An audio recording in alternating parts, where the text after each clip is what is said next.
당신의 잃어버린 영광을 찾아드립니다. 성범죄 피해자 전문 한진아 변호사입니다. 우리 피해자분들 중에 사건을 진행하기에 앞서 사전 변호사를 꼭 선임해야 하는지에 대해서 문의하시는 경우가 종종 있습니다.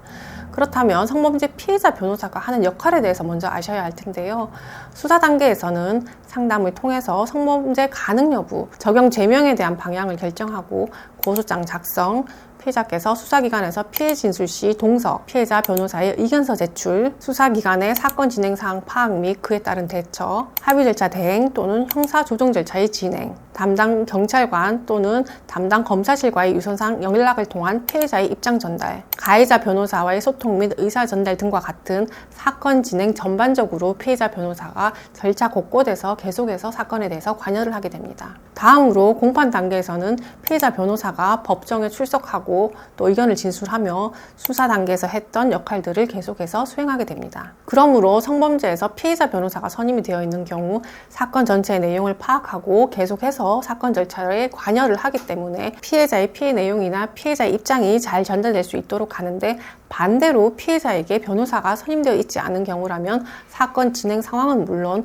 결론조차도 전혀 파악되지 않는 경우가 많습니다. 그렇다 보니 우리 피해자분들 중에는 변호사님, 제가 피해를 입었으니 당연히 가해자에게 유죄가 선고될 거라고 생각을 했었습니다. 그래서 혼자서 사건을 진행하였는데 그 결과 불송치나 무혐의 처분 또는 무죄 선고가 되었다며 억울한 마음에 뒤늦게 저를 찾아오시는 분들이 종종 계십니다. 그러나 모든 일은 시기적으로 적절한 타이밍이라는 것이 있습니다. 어떤 시기에는 이러이러한 내용의 의견서가 들어가야 되고, 이 시점에서는 수사기관에 직접 찾아가거나 적어도 유선상으로 수사기관의 의문을 갖고 있는 부분에 대해서 설명이 필요한 경우도 있습니다. 그런데 피해자 변호사가 없다고 하면 수사기관에서는 그러한 의문점을 해소하지 않은 채로 그냥 불송치나 무혐의 처분을 하는 경우가 많습니다. 예를 들어 사건의 담당 수사관 중에는 저한테 변호사님, 이 부분은 피해자 행동이 납득되지 않는다고 하시면서 피해자에게 불리한 상황이라는 점을 미리 언지해 주시는 경우가 있습니다. 그런 경우 피해자 변호사가 선임되어 있지 않다면 담당 수사관이 피해자에게 직접 전화를 하여 불리한 부분을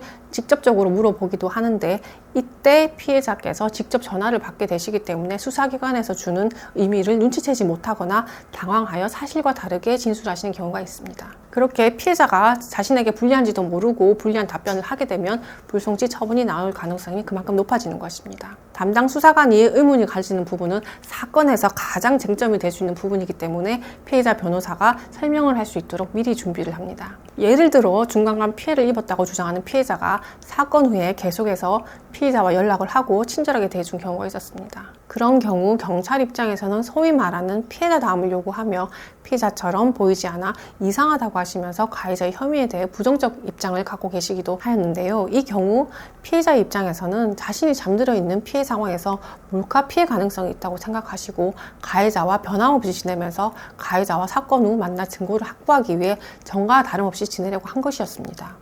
실제로 가해자와 피해자의 전과 다름없는 행동에 경계심을 갖지 않고 가해자는 피해자를 만났고, 피해자는 그 순간 기지를 발휘하여 가해자의 휴대폰에서 가해자의 범죄에 대해 지인과 구체적으로 대화를 나눈 정황, 몰카 촬영 사진, 변호사와 상담을 받았던 내용 등 피해자에게 유리한 자료를 확보한 경우가 있었습니다. 피해자분들이 착각하시는 부분 중에 수사기관에서 고소장만 내면 사건을 알아서 다 조사하고 사건의 실체를 파악하실 거라고 생각하시는 경우가 있는데요. 수사기관에서는 우리 피해자 사건뿐만 아니라 다른 사건들도 매우 많이 있고, 사건마다 자료가 워낙에 많다 보니 사건에서 결정적인 자료를 잘 검토하지 못하시는 경우도 종종 있습니다. 제가 우리 피해자분들에게 항상 말씀을 드리지만 한 끼 식사를 하는 경우를 비유해서 예를 드는데요. 식재료를 잘 다듬어 한 끼 식사를 한 상에 전부 차려 수사기관에서 바로 드실 수 있도록 해드려야 됩니다. 사건을 처음 진행해보는 피해자들께서는 잘 하시지 못하기 때문에 전문가인 피해자 변호사를 선임하는 것입니다. 피해자들께서는 내가 피해를 입은 것은 하늘도 알고 땅이 다 아는 사실이니 가해자가 당연히 엄벌에 처해질 거라고 장담하시면 안 됩니다.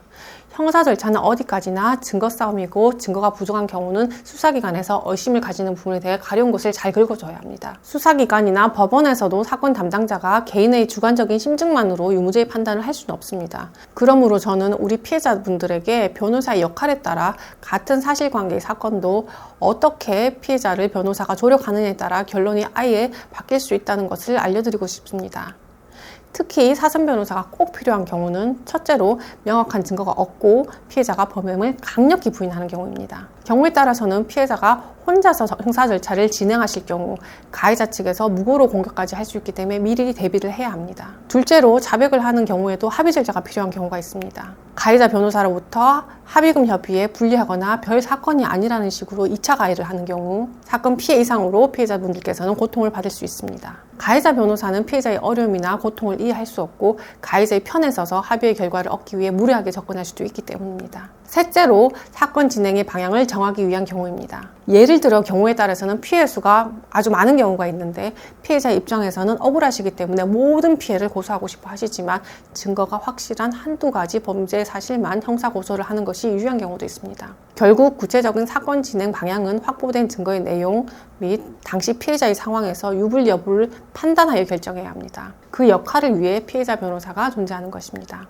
오늘은 피해자 변호사의 역할에 대해서 알아봤는데요. 이와 관련하여 도움이 필요하시면 상담 전화로 문의하세요. 저는 우리 피해자분들 홀로 외로운 길 가지 않도록 함께 하겠습니다. 다음 영상에서 또 뵙겠습니다.